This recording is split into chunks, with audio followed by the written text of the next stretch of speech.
સમજવા જેવી વાત. એ ઘરની અંદર બે ભાઈઓ હોય છે. એકની ઉંમર 5 વર્ષ હોય છે અને એકની ઉંમર 8 વર્ષ હોય છે. રમતા રમતે જ્યારે એ બંને ખેતરની અંદર જાય છે ત્યારે એક 8 વર્ષનું બાળક પાણીની અંદર કૂવાની અંદર પડી જાય છે.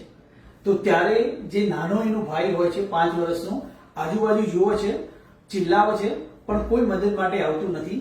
ત્યારે પોતે હિંમત નાખી અને પોતે પાણીની જે ડોલ રસ્સીવાળી હોય છે અંદર નાખે છે અને એ બાળકને શું કરે છે, બહાર લાવે છે. બંને જણા ખુશ થઈ ગયા છે. ના ખુશીના સમાચાર એ લોકો પોતાના ફ્રેન્ડને, પોતાના મમ્મી પપ્પાને, પોતાના કઝિનને આ બધા સમાચાર આપે છે, પણ બધા જ લોકો એમને હસીનું પાત્ર બનાવે છે અને માનવા માટે રેડી નથી. તો ત્યારે નિરાશ થઈને સાંજે એ પોતાના જે અંકલ હોય છે એમની જોડે જઈને જ્યારે વાત કરે છે ત્યારે અંકલ એ બંનેને શાબાશી આપે છે.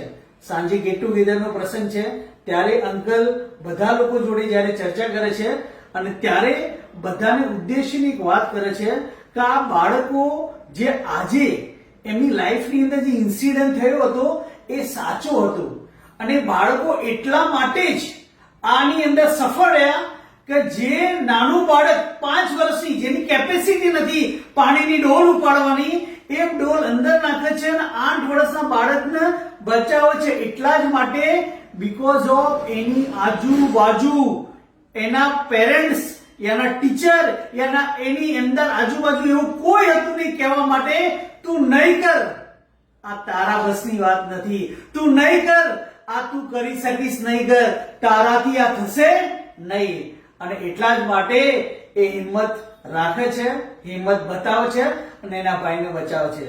તો હે પેરેન્ટ્સ, મારો તમને એ સવાલ છે, જો તમે તમારા બાળકોની ક્રિએટિવિટી, તમે તમારા બાળકોની નવી દિશા તરફ જો તમે રોકટોક લગાવશો, દરેક વસ્તુની અંદર તું નહીં કર, તારાથી નહીં થશે અને ના પાડશો, તો ડેફિનેટલી એમની અંદરની જે ઉર્જા છે એ મરી જશે અને આગળ કોઈ નવું કાર્ય કરવા માટે 100 વખત વિચારશે. તો અગર આવું તમે કરતા હોય તો એના આજથી જ બંધ કરજો. Thank you so much. Dhaval Prajapati.